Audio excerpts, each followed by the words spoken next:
Bagaimana evaluasi dari Kemenko Perekonomian Pak terhadap kondisi ekonomi dan juga daya beli masyarakat Indonesia khususnya kelas menengah ke bawah setelah ada deflasi di 5 bulan beruntun dan kalau kita lihat juga ada banyak PHK Pak dan kondisi masyarakat yang masih makan tabungan Pak sampai dengan saat ini. Oke. Terima kasih Mbak Sita. Jadi mungkin apa yang catatan yang akan saya sampaikan itu inline dengan tadi di pengantar Mbak Sinta mengenai bagaimana berdasarkan survei dari Bank Indonesia keyakinan masyarakat kita akan ekonomi kita itu masih tinggi gitu ya. Ini inline dengan beberapa hal yang juga kami monitor gitu. Tadi misalnya terkait dengan deflasi.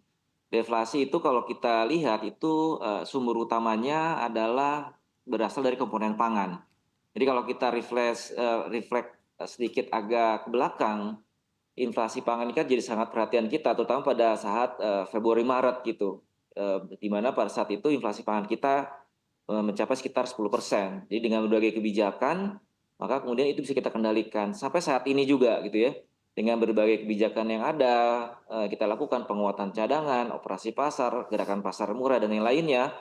Plus tentu di beberapa komoditas seperti cabai ini sekarang masih mengalami panen, maka kalau kita lihat tadi inflasi pangan itu pada level yang sangat rendah gitu ya. Ini kemudian yang tadi menarik ke bawah indeks harga konsumen secara umum. Sehingga sekali lagi kalau dari konteks menengah ke bawah harga pangan yang terkendali ini memberikan kontribusi juga terhadap daya beli gitu. Kenapa? Karena sebagian besar komponen konsumsi masyarakat menengah bawah kita adalah pangan. Yang lain juga adalah tadi kalau kita lihat masih pakai indikator inflasi. Ini kalau kita lihat indikator atau komponen inflasi yang mencerminkan daya beli atau demand masyarakat itu kan inflasi inti gitu. Ini kalau kita lihat inflasi inti itu masih di sekitar 2% YoY atau mantumannya masih positif ya 0,16.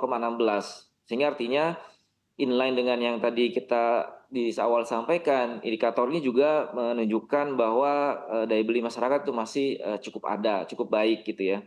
Yang lain juga adalah nih data yang kami kutip dari analisis Mandiri menggunakan Mandiri Spending Index Mbak Sinta. Ini kalau kita lihat per Oktober di kuartal ketiga 2024 masyarakat itu berdasarkan indeks ini itu cenderung belanjanya mengalami peningkatan.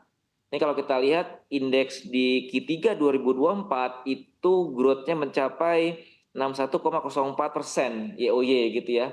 Ini jauh lebih tinggi dibandingkan dengan Q3 2023 yang hanya dalam tanda kutip 28%.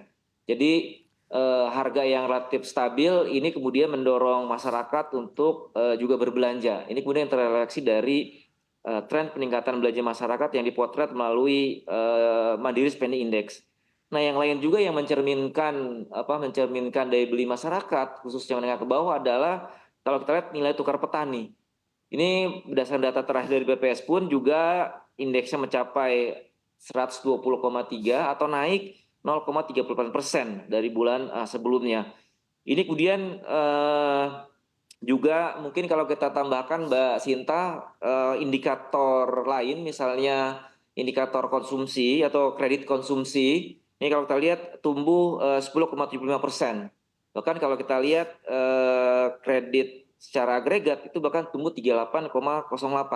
Dan biasanya perbankan kan memberikan kredit berdasarkan demand driven gitu ya. Karena ada demand maka kemudian bank menyalurkan kredit. Sehingga kalau kita lihat overall dari indikator-indikator tadi maka kami sih melihat ekonomi kita terutama dari sisi daya beli, dari sisi aktivitas konsumsi masyarakat itu masih cukup baik.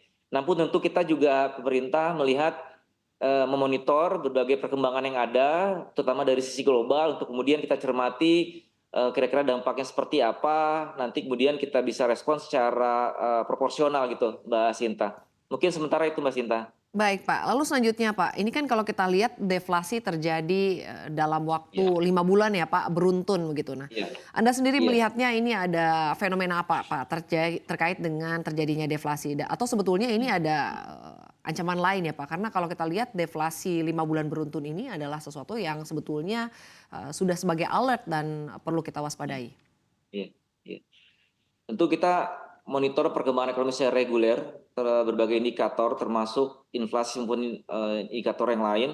Tapi kalau saya kutip dari data BPS langsung nih Mbak Sinta ya, pertama tadi deflasi ini terutama disebabkan oleh pertama apa? Inflasi volatile food itu minus 1,34% gitu ya. Ini kenapa triggernya tadi oleh cabai merah maupun cabai rawit. Karena sesuai dengan siklusnya ini adalah musim panen gitu. Sehingga di beberapa sentra-sentra produksi ini kemudian menurunkan harga ke bawah. Kemudian yang lain juga adalah daging ayam.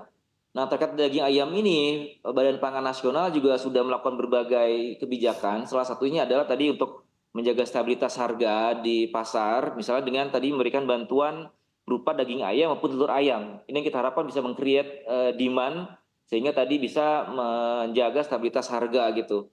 Jadi fenomena yang pertama yang kami catat adalah tadi inflasi atau deflasi sampai dengan bulan ini itu disebabkan oleh volatile food minus 1,34% tadi.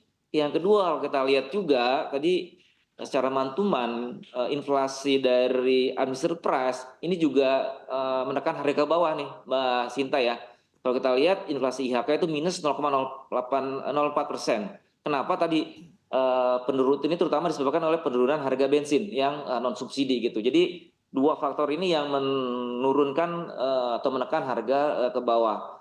Di samping itu berbagai kebijakan memang kita ciptakan untuk kita pengen menjaga stabilitas harga terutama di volatile food. Karena dari sisi tim pengendali inflasi pusat sendiri kita mentargetkan memang inflasi volatile food itu di bawah 5% Mbak Sinta tadi untuk menjaga daya beli Baik, masyarakat terutama ke bawah.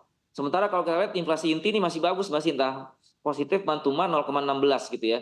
Jadi faktor-faktor ini yang kalau kita lihat meng-create atau menekan harga ke bawah. Tadi terutama masih adanya musim panen untuk komoditas hortikultura terutama cabai merah maupun cabai rawit.